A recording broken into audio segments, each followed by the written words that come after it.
Thank you so much, guys. This is registered nurse Richard Ogachi. Thank you for subscribing to my YouTube channel, and it can't get this good, guys. So, most of the time when you hear my quotes mostly come from my father, my biological father, who is the late now. May his soul rest in peace. Joel Areba, the best of the best ever lived. The guy was actually a people's guy. Very nice. Very good person. Born again Christian. Uh, he never left us material things. Me and my siblings. He never left us a lot of things. But what I believe he left us are values. On the top of the list was the knowledge of the Word of God and having a relationship with God. And this actually has gone a long way for us. All of us were taught the same way. It's like our family was like a school, you know. Even the neighbors and people around our neighborhood used to know that family, Areba's family, they are people. You don't joke with them. You don't mess with them. People have started messing with us when my parents were dead. My dad was. I have specific descriptions I usually describe him because he was a character. He was like on his own league. Like, he used like one of the most famous statements he ever told me was, "Eagles fly alone." Eagles fly alone. Eagles don't fly like ducks and chickens that have to move, or sheep or goats that have to move together. He used to be always on his own.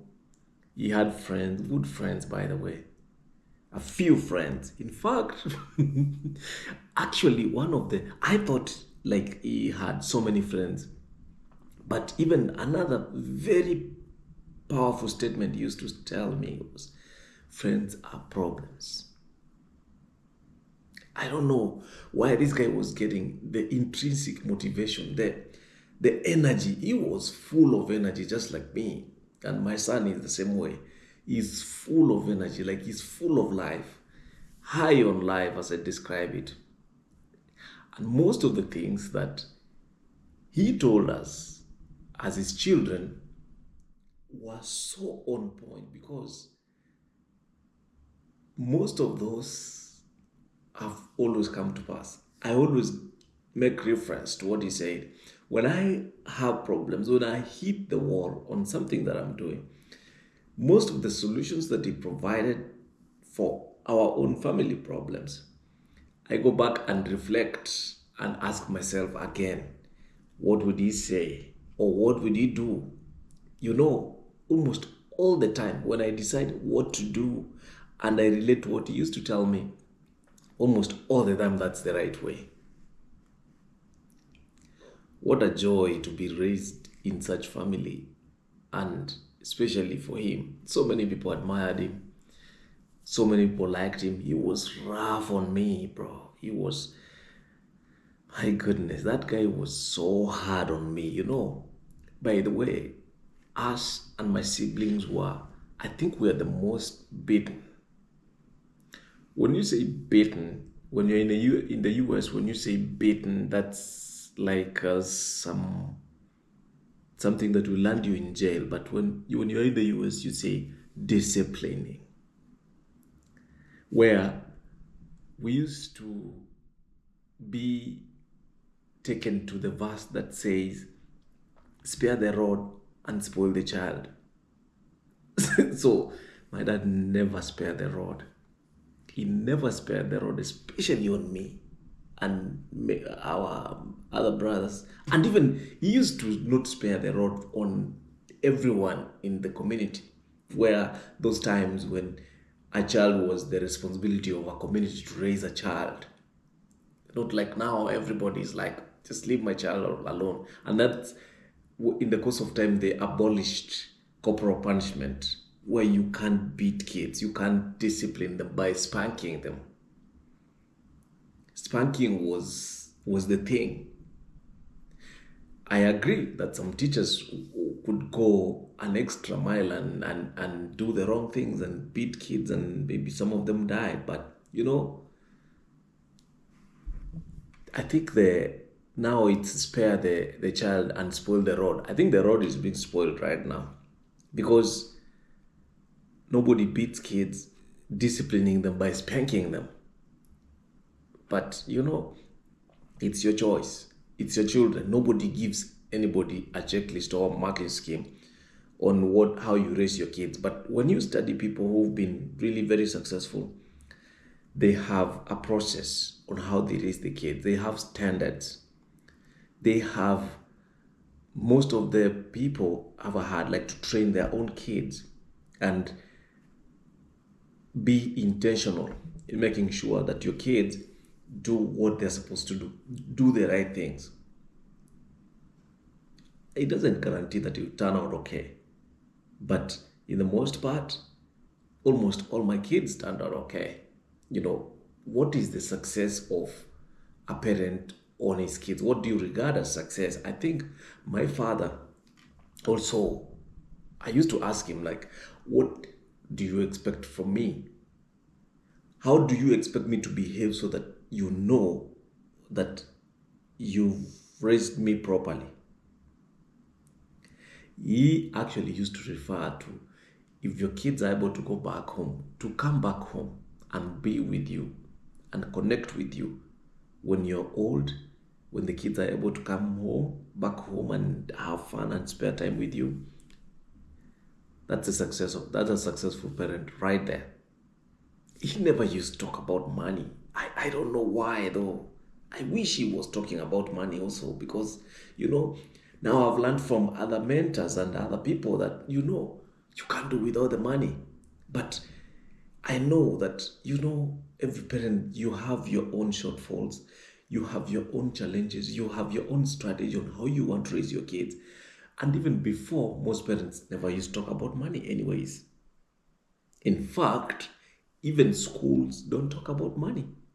They only talk about you looking for a job and getting to work somewhere. Because I remember even when I was in high school, teachers used to tell us, who criticize us, like when you don't score well in your exams, they tell you, who is going to employ you?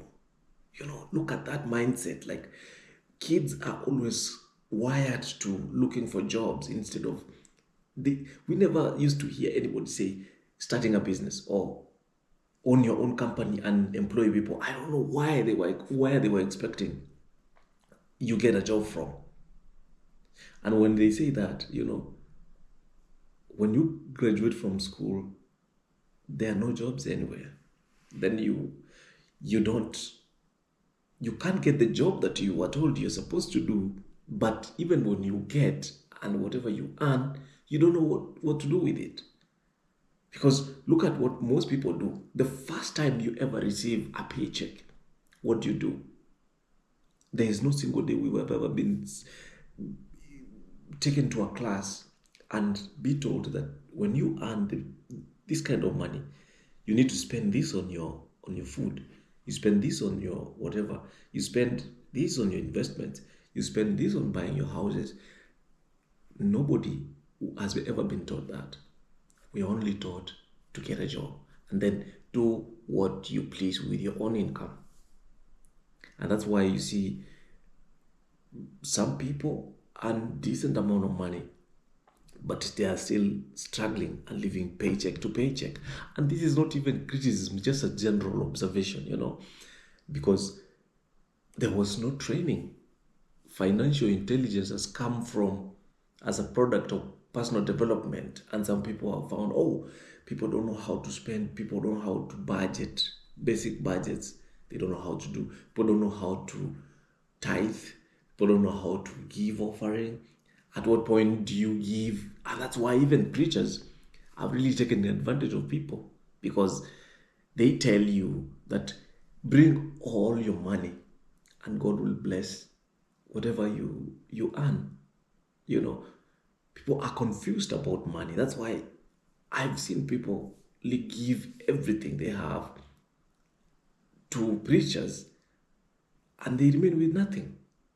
And they end up being distressed because a donation is a donation. You can't call back. You donate, they use it, and they are after that kind of like intoxication and confusing people with what you can do after you give or giving.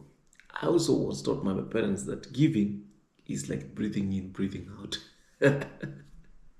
So you can't receive without giving. And I know that fact.